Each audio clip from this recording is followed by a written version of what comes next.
Welcome, everybody, to Casting for Two, the official podcast of this one guy who just won't go away, and he's still here, and he keeps doing the show. That guy. I'm that guy. Welcome, everybody, to Casting for Two. This is episode 103, and I got a goodie for you. I'm trying to think if I have any shop talk. I get bored with shop talk. If you guys have any shop talk you want me to talk about, feel free to Twitter me, send me an email. Even if you want me to talk about something, you can write it down and I will talk about it.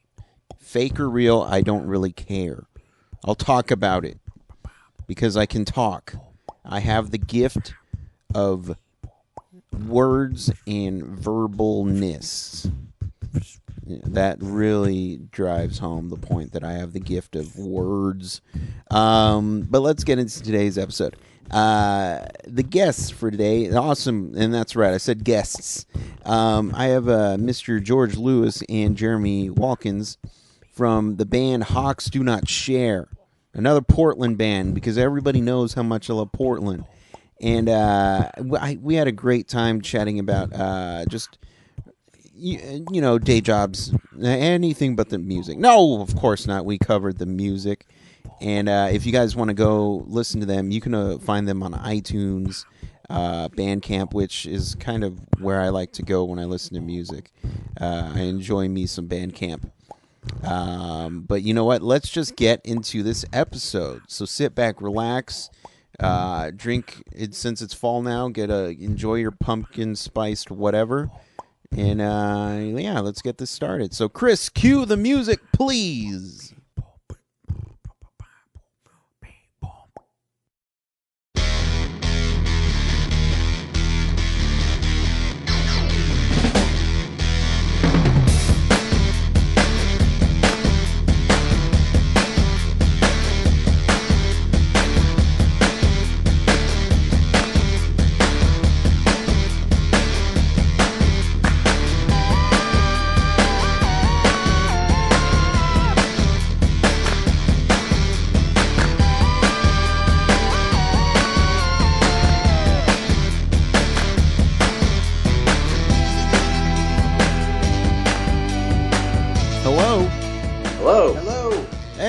Who do I have? George and Jeremy? Yes. Awesome. Yeah. How's it going? It's going good, man. How are you doing? I'm doing all right. Just kind of chilling, taking it easy. I've been listening to music nonstop for 2 weeks now, so. Just music in general, not our music for 2 weeks. I hope. Yep, I've been listening to your guys' music for 2 weeks straight. Wow. Are you feeling very sensitive now? A little bit. I mean, I do have some trigger words, so I would appreciate if you didn't say certain words. Absolutely, yeah. If you could just fax those over. Oh, fax was it. No. Oh.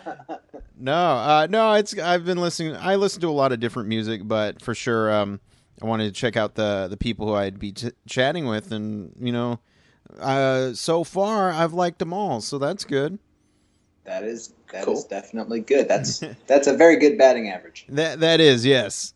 But what have you guys been up to for your day, your afternoon, I guess? I was retouching stock photography most of the day. And I was retouching calendars and something else. Yeah, we're both day job retouchers, photo retouchers. After the retouching, I was setting up some live files, tracks, keyboard stuff for a show that I'm playing next weekend with another girl and another project. So. Okay. You know, some retouching, some music, generally how my day goes. I did manage to get in about 3 games of ping pong, too. So. Whoa, there we go. Now, is this like real ping pong or like video game ping pong? No, real ping pong, yeah. Okay, nice. Do you have an opponent when you play, or do you do Forrest Gump style, where you just lift the table up? No. I have many opponents. Yeah, at the studio I work at. So apparently, where he works, all the retouchers are very into ping pong. Yes, my ping pong skills have gotten a lot better since I. There we go. Started working there. I'm curious, what got you guys into photo retouching? An accident. Gotcha. I moved to LA in 2003. Mm-hmm. Previously, before George moved there in 2004. Actually, George moved there pretty much exactly when this accident began. He was sort of caused the accident in a way. I had a really terrible job in LA working for like a packing, shipping, post office type place, kind of like a UPS store, but privately owned. Okay, gotcha. Yeah, like a mom and pop place. Yeah, Gotcha. And I really hated it. And I decided I was going to quit. And I just happened to be flying up to Portland to get George, help him pack his stuff up, and drive down to LA for him to move down there to play in the band we were in at the time, or I was in at the time that he was joining. Mm-hmm. And I realized that before I left, I was getting paid everything that they owed me. So I just decided I wasn't ever going to go back. But there was a group of clients that I really liked from there who worked for a headshot photographer down the street. Mm-hmm. And I told them that I was leaving and that I wouldn't be back. And the next day, which was the day before I vanished for good, they came in and asked me if I wanted to go work for them.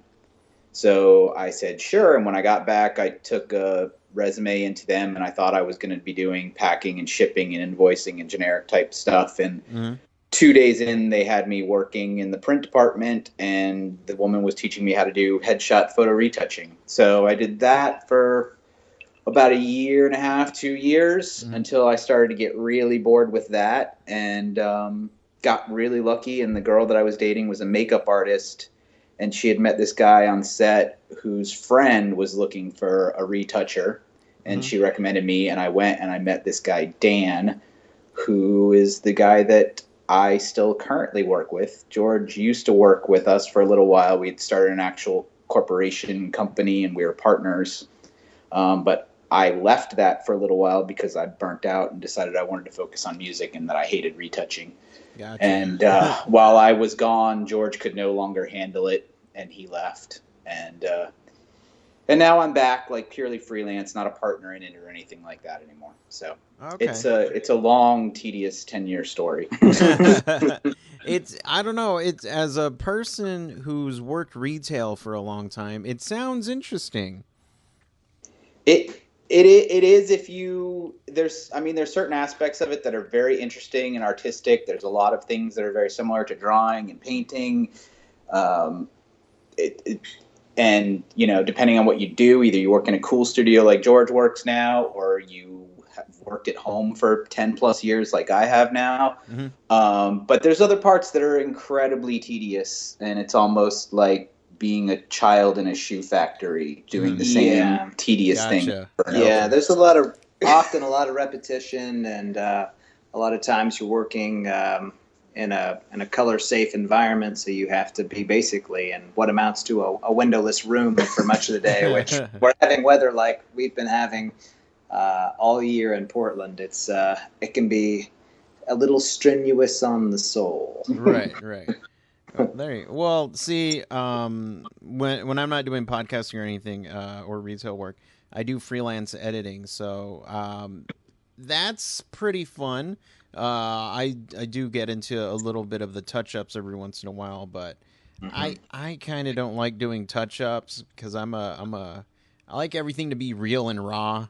Sure, right. I'm one of those snobs. Just like the podcast, everyone, not everyone, but people who I talk to, my friends and stuff, they'll have them on the show and they'll be like, okay, so what are you going to edit?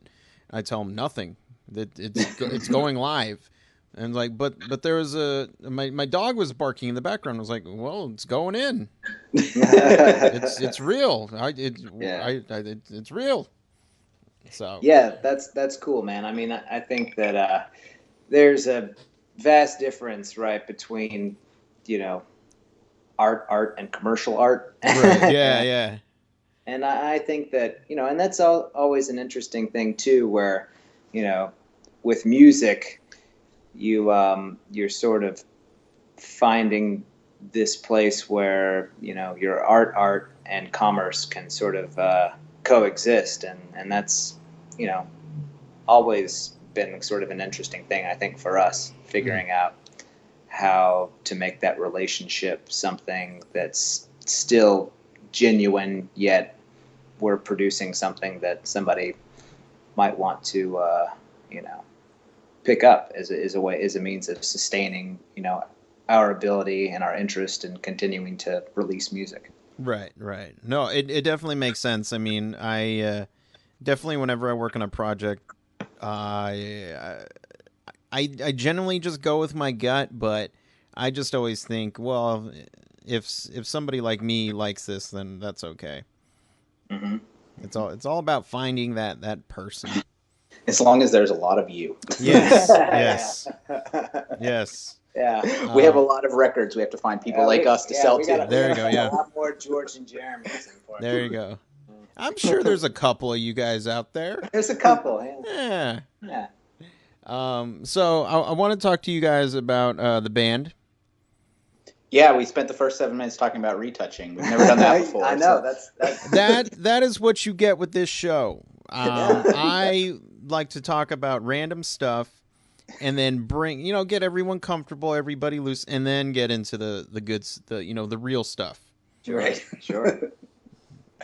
So what photo editing software? No, I'm just kidding.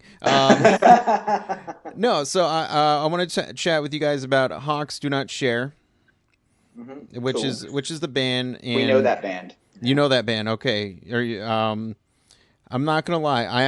I work with the Association of Hawks and Other Flying Animals. We are called OHAFA, and I can tell you for sure, Hawks do share. All right. Well, you should take that up with Hemingway then. Yeah, with Hemingway's ghost tonight. he sent a retraction not too long ago. I very much doubt that. No, but how is that where the origins of the name came from? Yeah, more or less. So we basically needed a name for the project when we were starting to put songs together and realizing it was something different than Jeremy and I have worked together on different musical projects for over 10 years now. Mm-hmm. By a long shot, I guess. 15 years almost. If you count like the first thing we did. So, yeah, basically it was unlike anything we had done before in a lot of ways. We needed a new name, and I've always found band names to be incredibly tricky. Mm-hmm. So I guess basically the name came out of a couple different things. So there was an album called Dark Circles, which was released by a side project of Nick Rhodes from Duran Duran called The Devils, and I had picked that up probably about 2000 or so, the year 2000, not for $2,000, although it was an import on CD, so it was probably about $2,000. Yeah. Anyway, my favorite track on there was called Hawks Don't Share. Yeah, that's what the track's called, Hawks Don't Share. But I was in Louisville, which is where a lot of my family's from, and anyway, I was flying back from there around the time we were naming trying to come up with a name for the band, and I was reading A Movable Feast by Ernest Hemingway, and sure enough, I flipped to the last chapter of A Movable Feast, which is called Hawks Do Not Share. So I guess that was synchronicity, serendipity, whatever. It was a sign. It was a sign. So there it was. So I insisted that we do Hawks Do Not Share. Right, I thought Hawks Don't Share was sort of a bastardization of both the title and kind of the English language. Right. That's okay. Yeah. No, I hear that. I don't even get the English language, so yeah. Either way, it's all good. It's all good. And what brought you guys together 15 years ago? Did you guys have a rivalry? Please tell me you had a rivalry. No. Okay. I don't think we've never We've never had a rivalry. I was in a band called Underwater from like, I don't know, the late 90s, from like 97 to 2001. Mm-hmm. And in 1998, we had like a real supposedly fancy record deal with a label that didn't last, that doesn't exist anymore. Mm-hmm. And they flew us out to Los Angeles to record with Chris Vrenna, who was the drummer from Nine Inch Nails. Mm. And he produced our first record. And then, our record label failed miserably. They spent approximately $60,000 recording a record and approximately 20 cents promoting it. There we go. Yeah. Good margins. Yeah, so we ended up leaving the label and doing a much better record on our own. But at some point, George had a little early internet eBay business of buying boxes of random CDs and then reselling them on the internet. Uh-huh. And he got a box of CDs and was just skimming through it to see what it was or if there was anything of interest. And he saw this Underwater record that was produced by Chris Vrenna, and he knew who Chris Vrenna was, so he listened to it and really liked it. And loved it. Ended up contacting me. And at the time, I lived in Atlanta, and he lived in Portland. Mm-hmm. And we started talking, and he wanted me to produce an EP for him. So he flew out to Atlanta and hung out at my house for a couple weeks, or about a week. Mm-hmm. And we recorded, was it 5 or 6 songs? 5 or 6 song EP that no one should ever listen to, but all your listeners should definitely listen to. I Could Lose by Underwater, and then the follow-up, This Is Not a Film by Underwater. 2 of my very...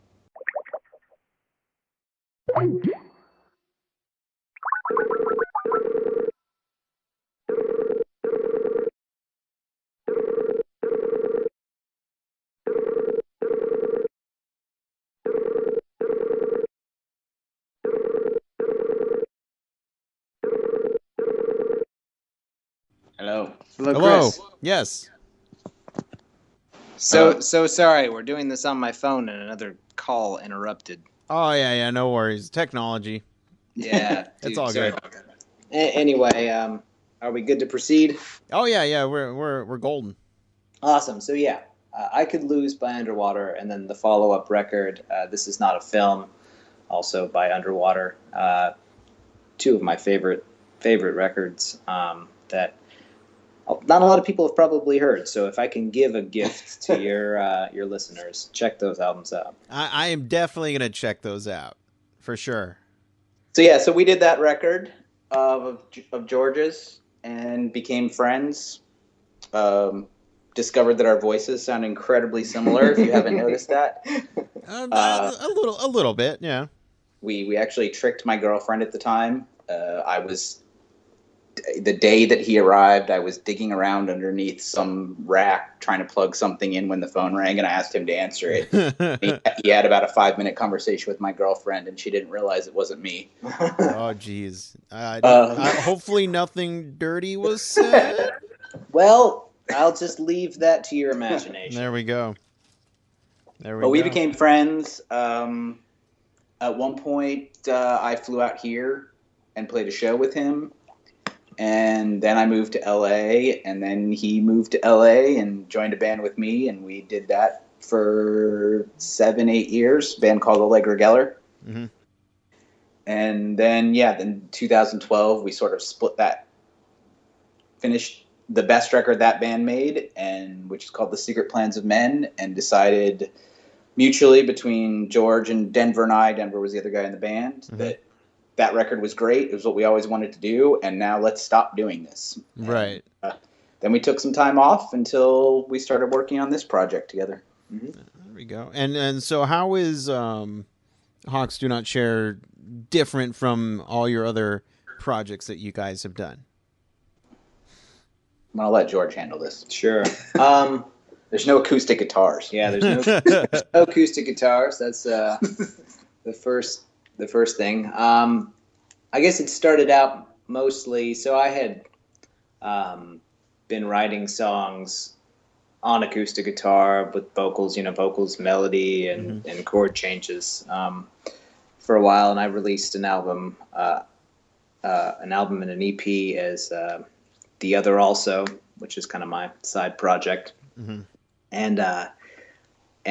But kind of beginning when I first sort of got in touch with Jeremy, I was really recording songs with like drum machines and synthesizers and building songs like that, and then like with vocals and melodies, and the vocals then were supposed to be a bit more enmeshed and kind of a complement to the instrumentation rather than kind of like the traditional singer-songwriter style of the words and the melody are sort of standing out. So in a sense, I had kind of gotten back to doing a demo or two of just kind of going back to my roots and working with synthesizers and drum machines and textures and stuff. And so I guess that was sort of the thing that was mainly different to begin with. And then I think that's the main thing overall, is that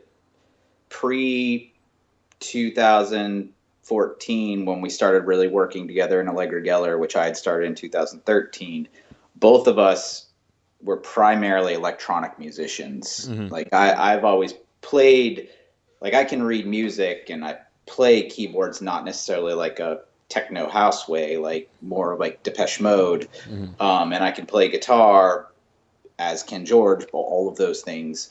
But we were primarily focused on electronic music. And then in the early 2000s, when we started the band Allegra Geller together, and he started doing The Other Also and various other things, we spent about 10 years immersed in acoustic guitar, singer-songwriting. And if there was electronics, they were sort of auxiliary, like adding background stuff to what was essentially singer-songwriter, Red House Painters, Elliott Smith type songwriting.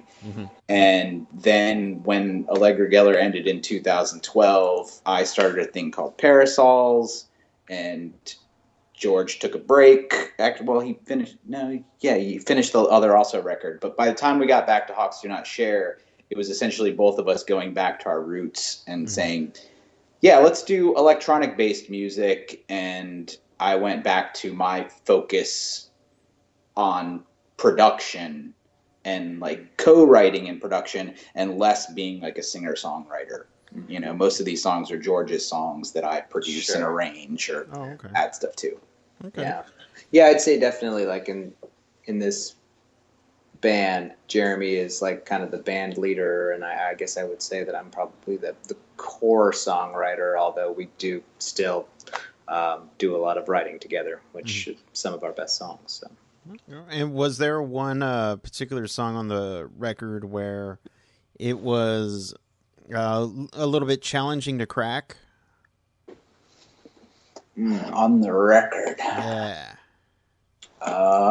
For me, To Be Loved was the most stressful track, because I think I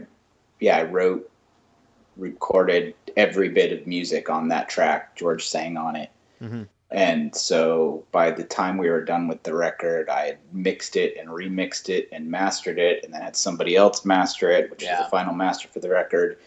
And by the time we actually put it out, I kind of hated that song because I was so frustrated and insecure with it.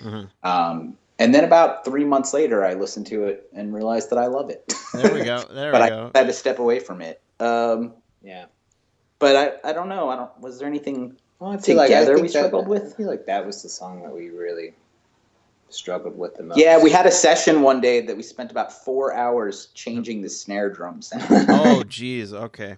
Yeah. Which I think does actually sound really good now. But, yeah, no, I've played drums for a while, so I can certainly understand the snare doesn't sound right. Yeah. I get it. Yeah. Like pitching it up like a semitone, down a semitone. I think we decided it was somewhere between. Like it was like a half or 3/4 tone in between what he wanted and what I wanted. We're pretty good at compromise, which is the nice thing, because we'll fight and I mean fight in the way of like fisticuffs. In the way of basically we pull out the boxing gloves. There we go. We go out in the middle of the street during rush hour. Nice. No, but we definitely I think we dig in our heels and then we sort of find that common ground, and that's always the place where we find the best result, which is nice. And so, but it's good because we've had a long-term creative relationship, and I think that with that sort of relationship, you have a lot of trust where you feel like I can advocate for this, and this person's not going to blow up at me, or this person's not going to walk out of the room. It's going to be like, how do we get to a place where we're both happy with this? And then you walk away from it and you listen to it the next day and you're like, yeah, that's the thing. Mm-hmm. There it is. So it's kind of the magic of just having a lot of hours. Yeah. And whoever the guitar player happens to be at the time sits in the background going, I can't believe you just spent 4 hours on a snare drum. What's wrong with you guys? And when is lunch? Yep. I would love to sit in on a recording sesh with you guys. I would be sitting there for 4 hours just taking it all in, probably laughing. I don't know. Maybe, yeah. Probably bored out of your mind. No, they're smartphones. Come on. That's true. Yeah. No, I'm one of those annoying people who carries headphones with me. So if I ever get bored, pop it in. There goes some music. Nice. I'm not bored anymore. That's a beauty. But I would like people to get this album because I think it's great. HDNS or HUDNS. Where can people pick it up and follow you? People can pick up the album. If you're in Portland, you can pick it up at Music Millennium or Tender Loving Empire, or on the east side, or Clinton Street Records. You can pick it up worldwide on our Bandcamp page, hawksdonotshare.bandcamp.com. Or from the Predator Friendly Records website, which is our label, predatorfriendlyrecords.com. And it's on available and then digitally on vinyl. It's everywhere. Yeah. But yeah, digitally, iTunes, Amazon, wherever. But yeah, if you want the vinyl, go to the website or a store. There you go. I love buying vinyl, so you can better believe I'm going to be picking this up on vinyl. Oh, that's very kind of you, man. It feels.